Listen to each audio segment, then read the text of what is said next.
Welcome to the Slop Farm. Enjoy the video. You start by confirming prerequisites: an active VPN subscription, credentials, and the correct app for your device. This saves interruptions.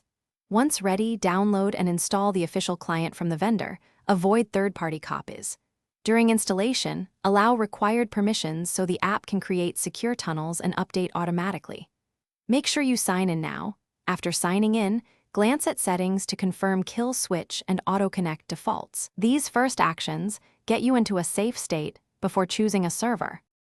Once the app is active, you select a server based on what you need: low latency for gaming, a specific country for streaming, or a nearby server for speed. You should check protocol settings. WireGuard often offers higher throughput. OpenVPN may be more compatible.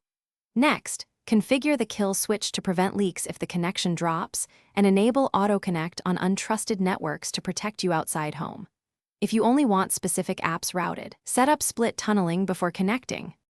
Now press connect or use quick connect. Watch the status indicator and latency so you know it established a secure tunnel. After it connects, verify your new IP address and confirm DNS leak protection.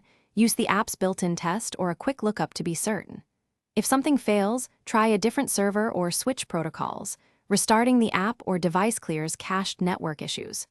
One key troubleshooting tip: if DNS leaks persist, enable the app's custom DNS or set system DNS to the provider servers, then reconnect. Thanks for watching. Consider subscribing if we helped you today.